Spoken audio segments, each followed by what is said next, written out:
Baik, Assalamualaikum warahmatullahi wabarakatuh. Selamat pagi.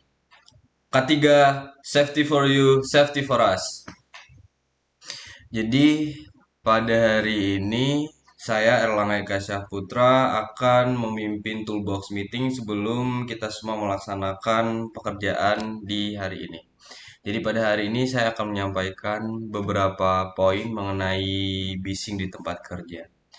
Nah, sebelumnya bising sendiri itu merupakan suara yang tidak dikehendaki dalam tahapan-tahapan pekerjaan, di mana bising ini dapat menimbulkan gangguan pada pendengaran. Nah, biasanya bising ini terjadi ketika kita mengoperasikan sebuah alat. Contohnya adalah penggunaan alat berat, ketika kita mengendarai mobil, kemudian mengolah mengolah semen seperti itu. Nah, di situ timbul suatu kebisingan yang mana apabila tingkat kebisingannya itu tinggi akan menyebabkan gangguan pada pendengaran. Nah, gangguan tersebut tidak hanya terjadi pada pendengaran saja, tapi juga dapat mempengaruhi dari tingkat dari segi psikologis di mana gangguan secara psikologi sendiri itu menimbulkan rasa tidak nyaman, kemudian menghilangkan konsentrasi ketika bekerja, kemudian susah tidur dan cepat marah seperti itu. Nah, kurangnya konsentrasi di sini dapat menyebabkan kecelakaan-kecelakaan kerja seperti itu. Contoh saja ketika kita eh, mengoperasikan alat berat terjadi sebuah kebisingan seperti itu, bisa saja kita salah menekan tombol untuk mengoperasikan alat tersebut. Nah, hal-hal tersebut harusnya kita hindari seperti itu agar tidak terjadi kecelakaan dalam tempat kerja.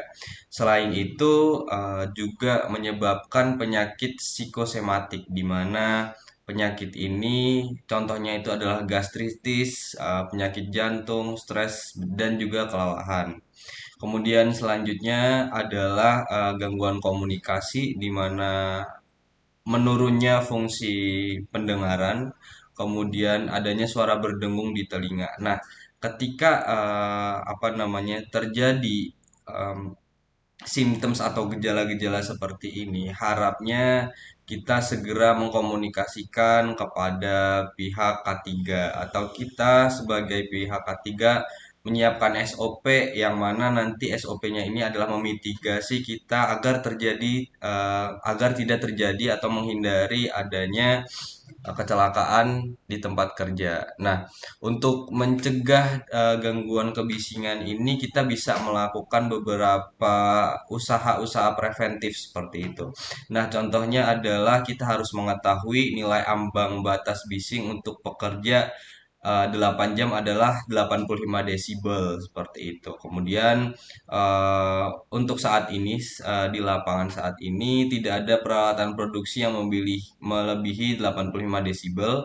Kemudian kemudian gunakan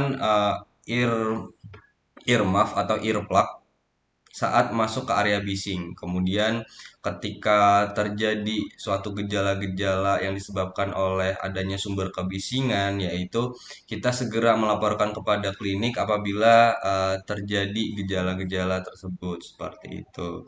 Nah, sebelumnya juga kita harus juga tahu kondisi lapangan seperti apa, cross check, kemudian mengobservasi, kemudian mencatat data tersebut sehingga kita bisa eh, membuat upaya atau pencegahan secara preventif seperti itu. Nah, mungkin untuk toolbox meeting pada pagi hari ini cukup sekian. Terima kasih. Wassalamualaikum warahmatullahi wabarakatuh. Ketiga, safety for you, safety for us.